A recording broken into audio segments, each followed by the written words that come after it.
வணக்கம் and welcome to அம்மா பொண்ணு சமையலறை. இன்றைக்கி நம்ம ஒரு சூப்பரான சேட் ஐட்டம் தான் பார்க்க போகிறோம்.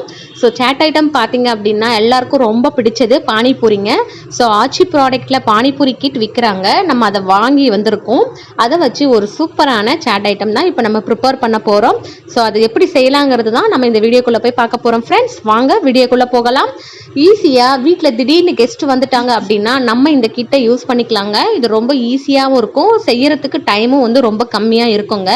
இதில் என்னென்ன இருக்குன்றதை இப்போ நான் ஓப்பன் பண்ணி காட்டுறேங்க. இதில் பார்த்தீங்கன்னா அந்த பானி தண்ணி, மின்ட் சட்னி, அதே மாதிரி புளி சட்னி எல்லாமே வச்சுருக்காங்க. சீசனிங் பவுடர் கூட நமக்கு இருக்குங்க. 24 பீசஸ் வந்து பானி பூரி கொடுத்துருக்காங்க. பூரியை வந்து நம்ம ஆயிலில் போட்டு ஃப்ரை பண்ணி எடுத்துக்கணும், அவ்வளோதான். இது எல்லாமே வேறு வேறு பவுலில் ட்ரான்ஸ்ஃபர் பண்ணி நம்ம சேவ் பண்ணிக்க வேண்டியதாங்க. இதில் பார்த்தீங்கன்னா சீசனிங் பவுடரும் கொடுத்துருக்காங்க.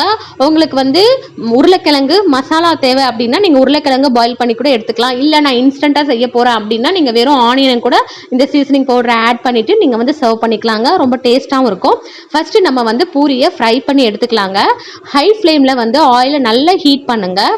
ஹீட் பண்ணிவிட்டு பூரியை போடும்போது மீடியம் ஃப்ளேமில் வச்சுட்டு நம்ம பொரிச்சு எடுத்துக்கணுங்க. அப்போ தான் நமக்கு நல்லா புஷ்ஷுன்னு கிளம்பி வருங்க. இதில் வந்து 24 பீசஸ் இருந்துச்சு. எல்லாத்தையுமே பொரிச்சு எடுத்துட்டேங்க. இது வந்து நல்லா பொரிஞ்சும் வந்தது, நல்லா மொறு கிறிஸ்பியாகவும் இருந்துச்சுங்க. இப்போ பூரி எல்லாமே நான் பொரிச்சு எடுத்துட்டேன். கடைசியாக வந்து நம்ம உருளைக்கிழங்கு மசாலாவை ரெடி பண்ண போகிறோம். உருளைக்கிழங்கை வந்து ஒரு 300 கிராம் அளவு வந்து நான் பாயில் பண்ணி ஸ்கின்னை ரிமூவ் பண்ணிவிட்டு ஒன்றும் பாதியமாக மசிச்சு வச்சுருக்கேங்க. ஃபுல்லாகவும் மசிக்க தேவையில்லை. இது கூட நீங்கள் வந்து சென்னா இருந்துச்சுன்னா கூட அதையும் ஊற வச்சு வேக வச்சு கூட எடுத்துக்கலாங்க. இப்போ வந்து நான் ஒரு 300 கிராம் அளவில் வந்து வெங்காயம் வந்து பொடியாக நறுக்கி சேர்த்துருக்கேன். நான் ஃபுல்லாகவுமே சேர்க்கல, கொஞ்சமாக தான் சேர்த்துருக்கேன். இப்போ இதில் கொடுத்துருக்குற சீசனிங் பவுடரை நம்ம இதில் சேர்த்துக்க போகிறோம். சீசனிங் பவுடரில் வந்து எல்லாமே கலந்து இருக்குங்க. நம்ம ஜஸ்ட் ஆட் பண்ணி மிக்ஸ் பண்ணி சர்வ் பண்ணால் போதும். உப்பு கூட கரெக்டாக இருந்துச்சுங்க. நல்லா ஸ்பைசியாகவும் நல்லா காட்டாக இருந்துச்சுங்க. பார்க்குறதுக்கும் நல்லா கலர்ஃபுல்லாகவும் இருந்துச்சு. இதில் வந்து நம்ம பச்சை பட்டாணியை வேக வச்சு கூட சேர்த்துக்கலாங்க. நம்மளோட விருப்பம் தான். பட் இன்ஸ்டண்ட்டாக செய்யணும் அப்படின்னா உங்களுடைய விருப்பத்துக்கு ஏற்ற மாதிரி நீங்கள் என்ன இருக்கோ அதுக்கேற்ற மாதிரி செஞ்சுக்கலாங்க. நான் வந்து முன்னாடியே உருளைக்கிழங்கு வேக வச்சு சேர்த்துக்கிட்டேன். அதனால நல்லா சூப்பராகவும் இருந்துச்சுங்க. இது வெறுமனே சாப்பிட்றதுக்கும் நல்லா இருந்துச்சு, நல்லா காரசாரமாகவும் இருந்துச்சுங்க. இப்போ இதில் வந்து வாசனைக்காக நான் கொத்தமல்லி தலைகளை கொஞ்சமாக தூவிட்டு நம்ம வந்து நல்லா மிக்ஸ் பண்ணிக்கலாம். உப்பும் பார்த்தீங்கன்னா கரெக்டான அளவில் இருந்துச்சுங்க. உங்களுக்கு தேவைப்பட்டுச்சுன்னா கொஞ்சமாக நீங்கள் சேர்த்துக்கலாம். நம்மளோட விருப்பம் தான் இது. இப்போ உருளைக்கிழங்கு மசாலா வந்து சூப்பராக நம்ம ரெடி பண்ணிட்டோங்க. டைம் வந்து ரொம்பவே எடுக்கலை. அடுத்ததாக பார்த்தீங்க அப்படின்னா புளி சட்னி ரெடி பண்ண போகிறோம். ஸோ அந்த கிட்டில் கொடுத்துருக்காங்க புளி சட்னி பேக்கு. நம்ம அதை கட் பண்ணிவிட்டு நம்ம வந்து ஒரு பவுலில் ட்ரான்ஸ்ஃபர் பண்ணிக்கலாங்க. இது நல்லா திக்காகவும் நல்லா ஸ்வீட்டாகவும் நல்லா ஸ்பைசியாகவும் இருந்துச்சுங்க. உங்களுக்கு தேவைப்பட்டுச்சுன்னா கொஞ்சமாக தண்ணி சேர்த்துக்கலாம். ரொம்ப தண்ணி சேர்க்காதீங்க, டேஸ்ட் வந்து டிஃப்ரெண்ட் ஆகிடும். நம்ம வந்து கொஞ்சமாக 1 ஸ்பூன் அளவுக்கு தான் நான் வந்து தண்ணி ஆட் பண்ணி நல்லா மிக்ஸ் பண்ணி எடுத்துருக்கேன் பாருங்கள். இந்த அளவுக்கு எனக்கு கன்சிஸ்டன்சி கரெக்டாக இருந்துச்சுங்க. அவ்வளோதான், புளி சட்னி வந்து சூப்பராக ரெடி ஆகிடுச்சுங்க. கடைசியாக பார்த்தீங்கன்னா பானி தண்ணி, மெயினாக வந்து பானி தண்ணி ரெடி பண்ணணும். அதுவும் பேக்கில் கொடுத்துருக்காங்க இல்லையா, அதை வந்து நம்ம ஒரு பவுலில் ட்ரான்ஸ்ஃபர் பண்ணிக்கலாம். இது ட்ரான்ஸ்ஃபர் பண்ணிவிட்டு அதில் மென்ஷன் பண்ணியிருக்கிற அளவுகளில் தான் நம்ம வாட்டரை வந்து ஆட் பண்ணணும். 250 ml அளவுக்கு தண்ணி கொடுத்துருக்காங்க. இதில் நான் அந்த அளவுக்கு சேர்த்துக்கிறேன். அதிகமாக சேர்த்துட்டாலும் டேஸ்ட் வந்து டிஃப்ரெண்ட் ஆகிடும். அதுக்காக தான் அவங்க மென்ஷன் பண்ணியிருக்காங்க. அவ்வளோதாங்க, பானி தண்ணியும் சூப்பராக ரெடி ஆகிடுச்சு பாருங்கள்.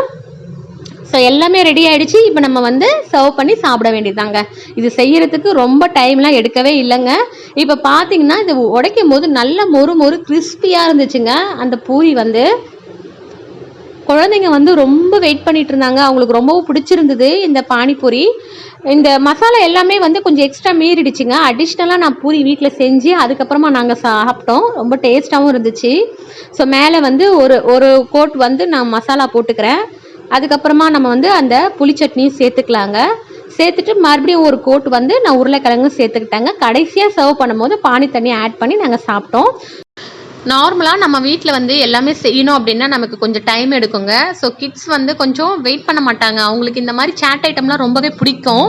ஸோ இது வந்து பார்த்திங்கன்னா ஒரு 10 மினிட்ஸில் நம்ம ஈஸியாக செஞ்சிடலாம். அடிஷ்னலாக வந்து நம்ம வேக வச்சு எடுத்துக்கிறது தான் நமக்கு வந்து கொஞ்சம் டைம் எடுக்கும். மற்றபடி இது செய்கிறதுக்கெலாம் ரொம்ப டைமே கிடையாதுங்க. ஸோ அவ்வளோதான், பார்த்தீங்கன்னா பானி பூரி வந்து சூப்பரான சுவையில் அருமையாக ரெடி ஆகிடுச்சு. இப்போ நம்ம வந்து சர்வ் பண்ணிக்கலாம். இதை நீங்கள் அப்படியே வந்து பானி தண்ணியில் டிப் பண்ணிட்டு நம்ம சாப்பிட வேண்டியதாங்க. ஸோ கண்டிப்பாக வந்து இது வந்து ரொம்ப யூஸ்ஃபுல்லாக இருக்கும். இன்ஸ்டண்ட்டாக ஈஸியாக செய்கிறதுக்கு இந்த பானிபூரி கிட் வந்து ரொம்ப யூஸ்ஃபுல்லாக இருக்கும். வீட்டில் கெஸ்ட் வந்துட்டாங்க அப்படின்னா ஈஸியாக செஞ்சு கொடுக்கலாங்க, நல்லா விரும்பி சாப்பிடுவாங்க. கண்டிப்பாக இந்த வீடியோ வந்து ரொம்ப யூஸ்ஃபுல்லாக இருக்கும் அப்படின்னு நீங்கள் நினச்சிங்கன்னா மறக்காமல் உங்களுடைய ஃப்ரெண்ட்ஸ் அண்ட் ஃபேமிலிக்கு ஷேர் பண்ணுங்கள். என்னோட சேனலுக்கு லைக் பண்ணுங்கள், சப்ஸ்கிரைப் பண்ணுங்கள். எல்லோரும் இன்புற்று வாழ்க. நன்றி.